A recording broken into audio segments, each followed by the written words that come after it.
Halo pemirsa Unhas TV, senang sekali saya Sunin Putri Intan dapat kembali menjumpai Anda dalam Unhas Daily. Dalam beberapa menit ke depan, kami akan menyajikan berita-berita terpercaya hanya untuk Anda. Pemilih pemula pada Universitas Hasanuddin memberikan pandangan mengenai pemilihan Presiden Republik Indonesia tahun 2024. Berikut informasi selengkapnya untuk Anda. Pemilih pemula sebagaimana diketahui bahwa merupakan warga negara Indonesia yang pada hari pemilihan atau pemungutan suara sudah genap berusia 17 tahun atau lebih. Tentunya akan merasakan pengalaman pertama untuk memilih presiden pada pemilu 14 Februari 2024 nanti.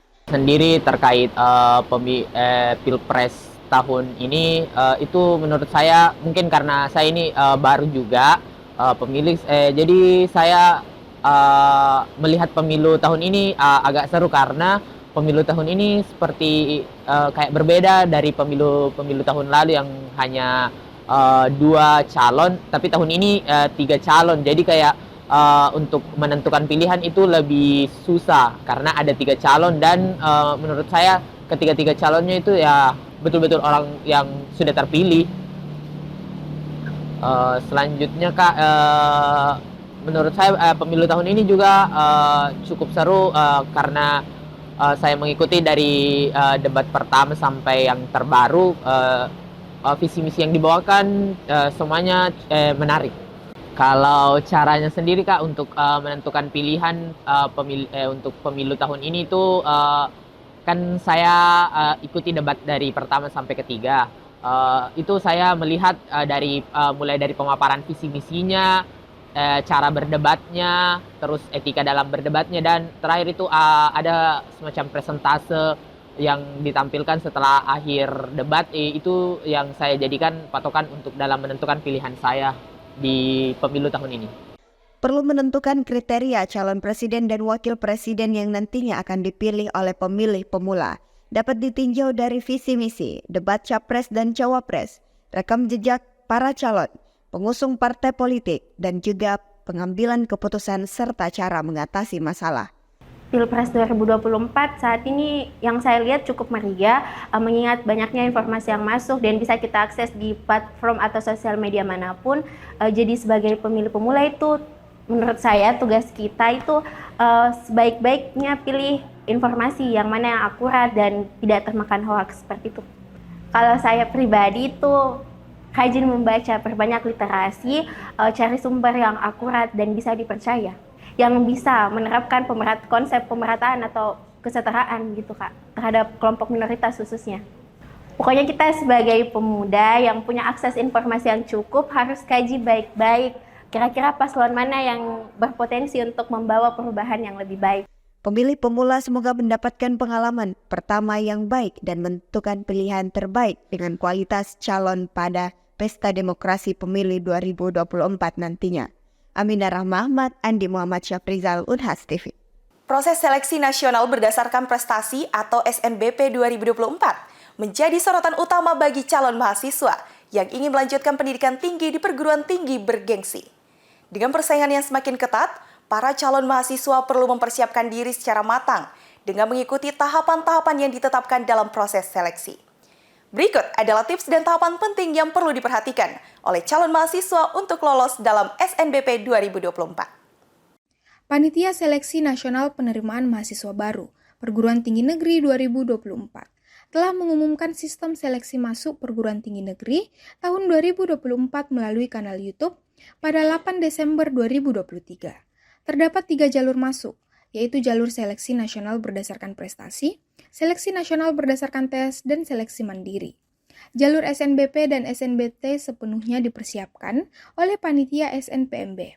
Sedangkan jalur seleksi mandiri dikelola sepenuhnya oleh masing-masing PTN. Jalur SNBP akan melihat prestasi akademik dan non-akademik dari siswa kelas terakhir SMA, SMK, MA pada tahun 2024. Sedangkan jalur SNBT akan menggunakan hasil ujian tulis berbasis komputer sebagai salah satu kriteria seleksi. Calon mahasiswa perlu memahami dengan baik tahapan-tahapan yang akan dilalui dalam SNPMB 2024. Tahapan SNPMB 2024 mencakup beberapa langkah penting, seperti pendaftaran akun SNPMB, pengisian PDSS, pendaftaran SNBP atau SNBT, hingga pengumuman hasil seleksi. Penting untuk calon mahasiswa memperhatikan tenggat waktu dan persyaratan yang ditetapkan dalam setiap tahapan tersebut. Calon mahasiswa perlu memastikan bahwa berkas yang diajukan lengkap dan sesuai dengan persyaratan yang ditetapkan oleh perguruan tinggi negeri yang dituju. Pastikan berkas-berkas tersebut disusun dengan rapi dan memberikan gambaran yang jelas tentang diri calon mahasiswa serta prestasi yang telah diraih. Kita perbincangkan baik-baik dengan orang tua ataupun pihak yang akan berkaitan dengan keputusan kita untuk memilih jurusan yang paling cocok dengan passion kita. Jangan sampai kita tuh sudah keterima, kita kayak nggak mau di jurusan itu. Biasanya kan begitu Kak, banyak orang yang mau karena menyesal gitu pilihnya. Dan yang kedua itu mungkin perbanyak doa sih Kak, karena setelah mempertimbangkan analisis tadi yang bisa kita lakukan hanyalah berdoa Kak. Dan juga yang terakhir itu perhatikan tanggal-tanggal pentingnya Kak, baik itu tanggal kapan isi datanya, deadline-nya, dan juga kapan kita harus menetapkan jurusan itu. Karena kebanyakan itu orang pilihnya di akhir-akhir deadline, jadi jaringan atau websitenya tuh bakalan terpengaruh Kak. Gitu. Ada beberapa tips penting yang perlu diperhatikan agar dapat lolos dalam proses seleksi ini. Pertama-tama, jangan sampai ketinggalan jadwal registrasi akun SNPMB dan pendaftaran SNBP. Meskipun teman-teman lain mungkin masih fokus dengan kegiatan sekolah dan UTBK, jangan sampai kamu melewatkan kesempatan untuk mendaftar SNBP. Jika kamu termasuk siswa berprestasi di sekolah, segeralah berkonsultasi dengan guru dan staf sekolah untuk mendapatkan informasi tentang persyaratan dari PTN yang dituju. Pastikan juga kamu masuk dalam kuota sekolah untuk meningkatkan peluang lolos. Di samping nilai rapor, penilaian untuk lulus seleksi SNBP juga dapat mencakup prestasi akademik lainnya yang ditetapkan oleh sekolah. Pastikan kamu memperhatikan hal ini dan berusaha untuk menonjolkan prestasi terbaikmu. Selain itu, penting juga untuk memilih jurusan yang sesuai dengan minat dan kemampuanmu. Meskipun memilih jurusan yang diminati adalah prioritas utama, kamu juga perlu menyusun strategi dengan mempertimbangkan peluang lolos pada PTN dan jurusan tertentu. Jadi untuk saya sendiri sih tipsnya itu yang pertama, kan nilai kita kan sudah diwanti-wanti dari semester 1 sampai semester 5 untuk masuk SN. Nah di situ saya Kak posisikan, dari semester 1 sampai semester 5 itu saya harus tinggi agar bisa menjadi salah satu siswa eligible. Nah kan kita kalau mau daftar SN atau UTBK itu kan harus nilainya tinggi, harus masuk dulu jadi siswa eligible.